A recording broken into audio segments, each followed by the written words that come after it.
What's up, guys?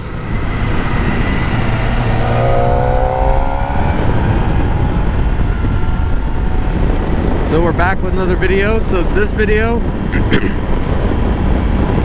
it is my well, this is technically not my first ride on the on my ZX4RR, but because the first video I did, I went to film it and I didn't have my microphone plugged in.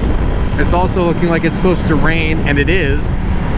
And I also want to be back before around like 5:30-ish because breaking the fourth wall a little bit here, but this is the same day as Let Dirt Fly's video for Busco Beach goes up. So if you guys are familiar with my off-road content, make sure you guys check them out, give them a subscribe because they're really cool people. So with that out of the way, let's go ahead and get into the ZX4RR.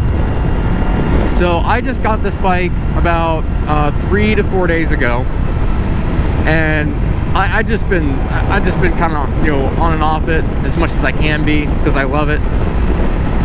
It's a really nice motorcycle. Now I want to prefix all of this by saying that I'm not going to, you know, completely trash down the Ninja 400 because that is not, you know, I want to be as honest as possible. So with that in mind, my downshifts are so terrible. So with that in mind, I will talk about the Ninja 400, beginner bikes, stuff like that. Because I feel like, honestly, a lot of people, you know, they undermine the Ninja 400 because of this bike now. You know, there are some people who think, okay, people either think one of two ways about this motorcycle. Either A, it's not big enough, which I can understand those people, you know, with its price tag and everything. It's like, well, why didn't you get a, oh, what is it, the ZX6R? Why didn't you do that? You know what I mean? And that's an understandable argument. Like, it's a legitimate argument. Because, if you think about it, this motorcycle and a ZX6R, there's only, you know, $1,000 to, I think it's $1,500 price difference just about. Now you do have to factor in like the ZX6R model that doesn't come with ABS, because this one right now in the US, the way it's being sold right now, it only comes in the KRT edition. That's all it comes in. It doesn't come in any other editions right now. This is the only like version of the ZX4RR you can get right now, and I'm sure that will change in the future, but this is what we have. So you do have to factor that in. So I mean, that is a thing, but I mean, other than that, it's kind of like, you know, why not get the ZX6R? You know, you're getting a lot more, you know, bang for your buck with the ZX6R, and you are, you know. But then, you know, on the other side, like I said, you have those who completely rag on the Ninja 400 and say the Ninja 400 is, you know, not a great bike, you know, because of this thing. I've seen that a couple times. You don't see it. It's starting to kind of wear off a little bit as time goes on. Okay. You start to see that a little bit more as time goes on, but, you know. So let's go ahead and show off the power of the ZX4, why don't we?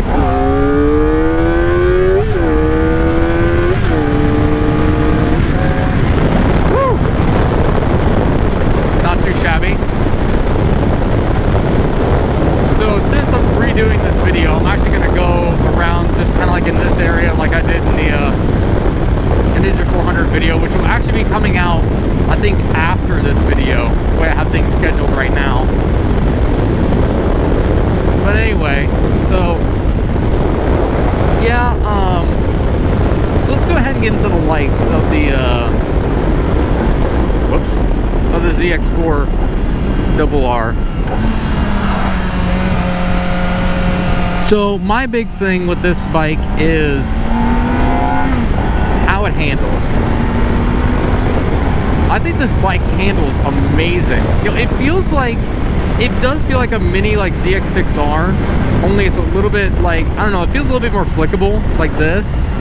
which is something that you can do. You could do that on a Ninja 400 too, you know what I mean? And a Ninja 400 is easier because it weighs a little bit less, but I think it's because of the 160 rear tire that this bike has, makes it a little bit more flickable than the ZX6R, because there isn't a big weight difference between this bike and the ZX6R. It's just not. Also, it's gonna be really, really windy, so yeah, you guys are gonna have to deal with that, unfortunately. But yeah, I mean, this bike, I don't know, like I said, I like this bike for that reason. My bike comes equipped with air ram. I'm assuming they all come equipped with air ram, but I don't know that. So there is that. You do have your different modes, your different track modes, stuff like that. I don't have anybody behind me, so when I get up to the stoplight, I'll show you guys the quick shifter, because I didn't have the quick shifter activated. Mostly because I'm trying to practice proper downshifting, you know, being able to learn how to blip properly, stuff like that. So let's go ahead and activate the quick shifter. So to activate it, you hold down select and this button. You can go ahead. So to activate your quick shifter, you have the select button and your lap button. So if you hold these two down at the same time, you'll see it says KQS. Wow, that is annoying. You'll see that that's activated now. So now we have our quick shifter. So let's go ahead and utilize it. Now this is a quick shifter up and down, by the way. Yeah, see, about the clutch. And it feels amazing. It feels so good. I actually did a, in the failed video that I have, which the only clip I'm going to show from that is the 0 to 60, which I'll show at the end of the video. Yeah, I did get a 0 to 60 in. I did it twice, and it wasn't great. Like, I could have definitely done a lot better on my 0 to 60. You know, but it is what it is. You know, what else can be said about it? But I think compared to the Ninja 400, this thing, I haven't checked the footage yet to see what time I got in the 0 to 60, but I think it should have been a sub 4 seconds. Because if it could do sub 4 seconds, that's pretty good. And you know what? I think we'll try again on our 0 to 60 right up here. Speed limit 55, so up to 60, that should be fine. I don't really see the problem with that as long as we dip off at 60, so that's what we'll do. So I'll go ahead and do a 0 to 60 for you guys right up here.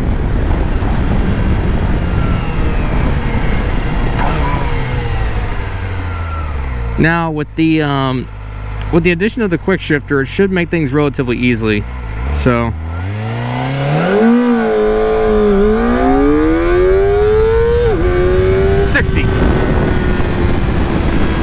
yeah, that should have easily been, that should have been like an easy sub 4 seconds. It feels like it was, but I don't see it being any faster than, like, you know, maybe like a 3.5. I don't really see this bike being that fast, but I mean, it might be. You know, that felt pretty fast, so I don't know, but that definitely had to have been a sub, you know, a sub 4 second for sure. It had to have been. So, God, that quick shifter is just like super broken. Like, that is just amazing. I'm actually going to turn it off because I don't want to ride with the quick shifter too much right now. Mostly because I want to, like I said, just kind of ride the bike normal. And just for clarification as well, yes, I do have it in sport mode. It is in high power, because why would you ever ride this thing in low power at all? So one thing I want to touch on that I didn't in the failed video is I did see on the internet that somebody, I don't remember who, but they said that this bike is detuned for America down to like 50 horsepower. And I mean, maybe, I don't know, it feels way stronger than what my Ninja 400 does. And the Ninja 400 is about 43, 44 horsepower, I believe. That's at least what I've seen from a dyno at one point in time, but it's kind of vague. But I think that's what it got, like 43, 44. But this feels way stronger. You know what I mean? Like, there's a very big noticeable difference. yeah, I mean, I get it has 2 extra cylinders, but I mean, you know, 50 horsepower to 43, that's not really like a huge jump. It's noticeable, but it's not massive. But like, I can feel a mass power difference between this bike and the Ninja 400.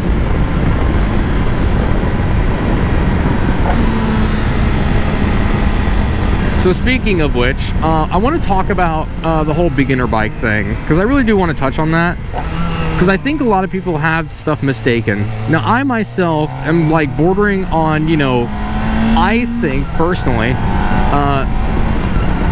kind of like a beginner intermediate mix when it comes to motorcycles. Like, I understand how to operate one, I know how to ride one, you know, I got the balance right, you know, like, none of that stuff is a problem. It's more or less trying to fine-tune a lot of stuff for me. You know, there's a lot of stuff I need to fine-tune, a lot of stuff that I need to figure out, and of course, you know, like anybody else, I'm always learning. But I do want to say, I don't believe that, swipe off the camera real quick, just in case a bug hit it. I don't want to say that this is a beginner bike, because I don't think it is. I don't think this bike is good for a beginner. I think it's just a little bit too much power. You know, it's pick up and go, it's a little bit much to handle. And I think the quick shifter would be very awful for somebody to learn with. And that's because you'll never develop the proper skills for shifting.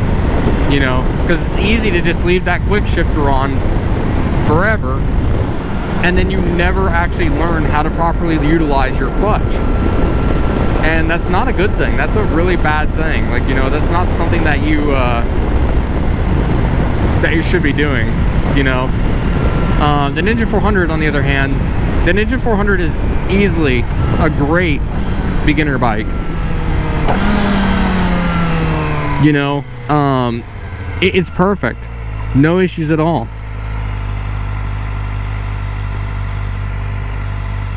Are they turning? Oh, I forgot there was a stop sign there. I just wanted to make sure. It's stupid, but you'd be surprised at what some people do. They never cease to amaze me.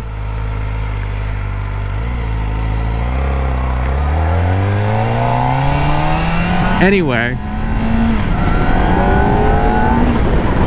I love the sound of an inline 4.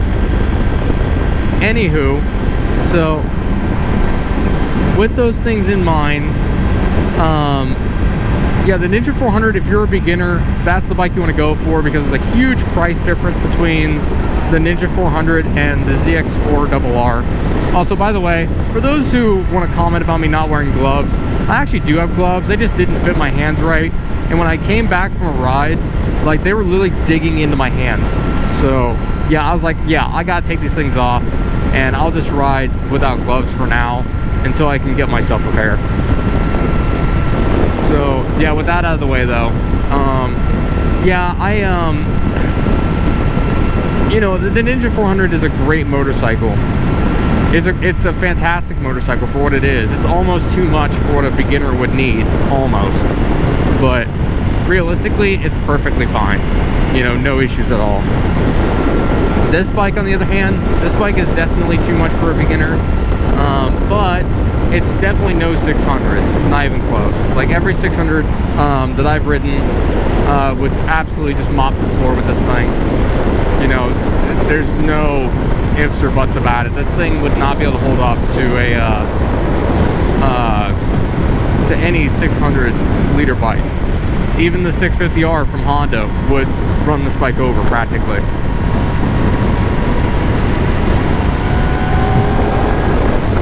So, with all those out of the way, what's my reasoning for getting this bike? I got this bike because I wanted a little bit more power, but I also wanted to make sure that my insurance is low, because I'm under 25 years old. So insurance, as we know, is very expensive, and it also screws you over, because that's the whole goal of insurance, right? I'm gonna move the camera up just a hair. There we go.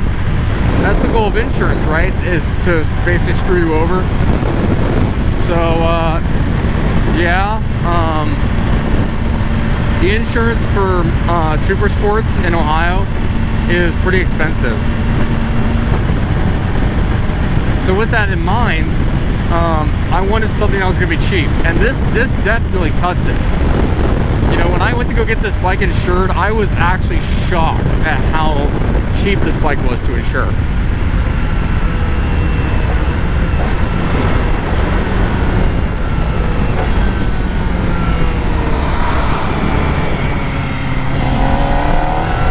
I was very surprised.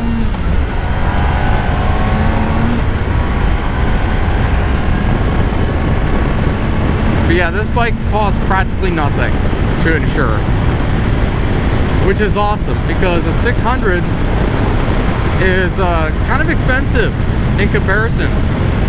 You know, this is the same price to insure as a Ninja 400, if not a little bit cheaper somehow. Don't ask me how, because I have no idea. But yeah, it was cheaper, almost. So yeah, this bike, you know, so I got it for that reason, and then another reason I got it, now this one may be kind of complicated, is the seat height. Now you can kind of change that with the seat, but I am very, very short, and I'm tippy-toeing on this thing, like, pretty badly. And I cannot touch the ground on a, we'll go this way, why not? Actually, you know what? No, we won't, because that road sucks. We'll go down Old Mill instead. Anywho, so yeah, before I got distracted. Anyway, yeah, the reason that I got this bike, otherwise the seat height, is because I can't touch the ground on a 600, which is super annoying. Now, I know what you're thinking. You can get a lowering kit for it, and you know what, you can. But at the same time, you know, I want to be able to get into my driveway. I want to be able to get over speed bumps, over by right pat, you know. And my Ninja 400 barely cleared those speed bumps to begin with, you know. And as far as I'm aware, I don't know what the speed limit is on this road. I'm gonna assume it's like 45 or something. Anyway, you know, you can lower the bike. Yeah, you can lower it. But the problem that brings up is it changes the aerodynamics of the bike, you know, and it sounds silly, but like, I don't like it, you know, and it's just kind of annoying. Now, I'm not crapping on the ZX6R. The ZX6R is a great motorcycle. It just, I just don't think it really works for me. If it was a little bit shorter, then I wouldn't have as big of a problem with it. You know, maybe I could work the insurance thing out, maybe, but you know, a lot of people think that that's like, you know, really petty crap, but you know, it really is on what you prefer. And you know, I just, you know, was kind of drawn to the ZX4RR just because it's, you know, a cheaper, easier motorcycle to own and manage, you know, because by the time you put a lowering kit on the ZX6R, you're looking at around, like, because I was looking at it at the dealership, you know, they're close to like $1,000 for a lowering kit, which is just absurd to me. Also, yeah, this thing does have a slipper clutch and auto blip. I don't know if the auto blip works necessarily when the quick shifter is not active. I don't really know.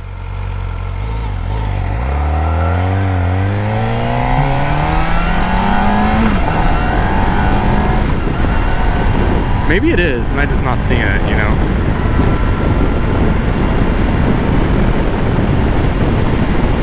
Anywho, yeah, those are just the reasons why I bought the ZX4RR.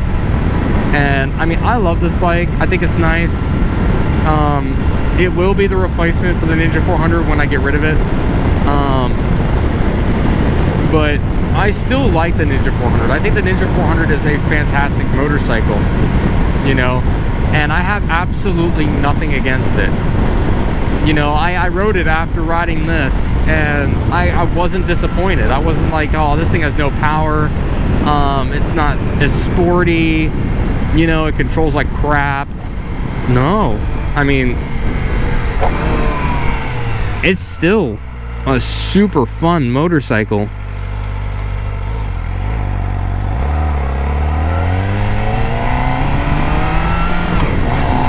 do a loop around the parking lot over here by Old Greenan. My old high school. Jeez. Do I miss this place? Of course I don't. But just crap.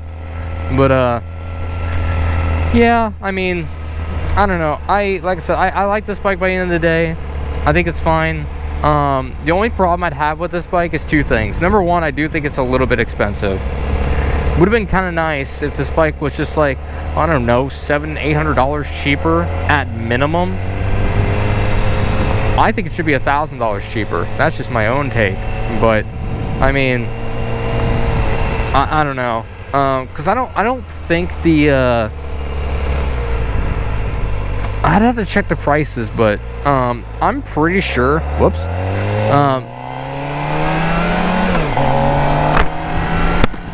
I'm pretty sure that what do you call it? The Ninja, or not Ninja, I'm sorry. The 650R, I'm pretty sure that bike is 10 grand, I think. At least I'm pretty sure it's 10 grand. I don't know.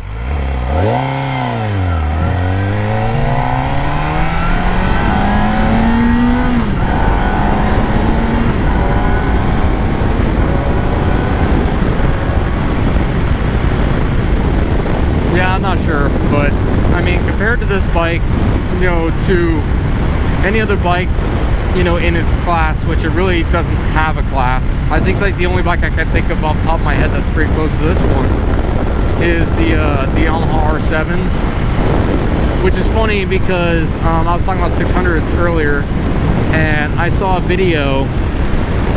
It's from Seaboys TV, which I watch every now and again. I love their channel. And then they don't make the Yamaha R6 anymore. I don't know why. I thought that motorcycle was great. You know, like whenever someone talks about 600s, like that's the motorcycle you hear a lot is the R6. But no, they don't make the R6 anymore. So maybe they decided that the R7 was enough. Maybe. That seems like a weird decision. I don't know. I mean, the MZ-07 is a great motorcycle, which is just a naked version of an R7. So, I mean, there's that. But I really have no idea why they don't make the R6 anymore. I don't know. But, yeah, I mean, like I said, I really don't know. But, personally, you know, this bike compared to like an R7, I don't think the R7 is bad. I just prefer Kawasaki. Just a brand thing. You know, I'm not a brand loyalist, but I do have my preferences. When it comes to motorcycles, you know, I would like to have a Kawasaki. Honda makes really good motorcycles too, but they have no freaking power. You know, like the bikes in their class have literally no freaking power except for the 1000RR and the 600RR. Every other motorcycle they make could have, theoretically they could have, oh damn it, they could have way more power. That was a horrible corner. But they could have more power for what they are, which bugs me. You know, like I just feel like Honda's just like holding back. I don't know.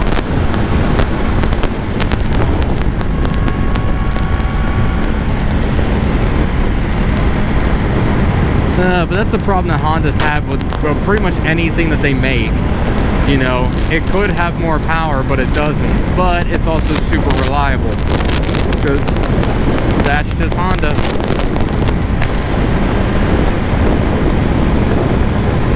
But yeah, that's pretty much all I have to say for the most part.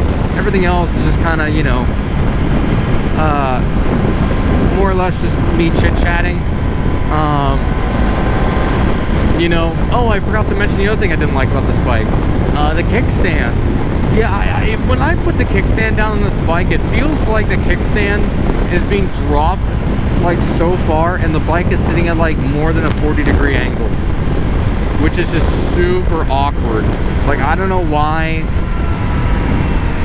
why it leans so far.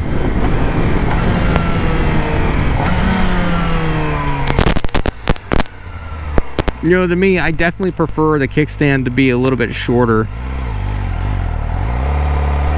And part of that could be just because, you know, like I said, I'm short.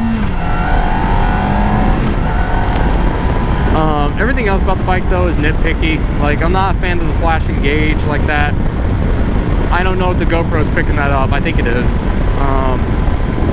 But the flashing gauge is super annoying, and I wish it wouldn't do that. I just think that's a really stupid feature. Would have been better if it just like goes from like, you know, white to yellow to orange to red the more you rev, stuff like that. It's starting to rain, so I'm gonna go ahead and start heading back because I don't want to be out here in the rain. Damn it. Well, anyways, I'll go ahead and end off the video because yeah, it's starting to rain. I need to get out of here. But make sure you guys like and subscribe. You know, I don't do moto vlogs very often, but I plan on doing more in the future. You know, and yeah, hit the bell, stuff like that. Oh wow, it is, yeah, it's starting to come down. Oh, maybe it's not, maybe it's just because I'm going fast and it's just kind of misty. Yeah, that's basically the case. But yeah, I'm gonna go ahead and take this thing home. Try to get more miles on it as the time goes on. Yeah, I'll see you guys in the next video. Peace out.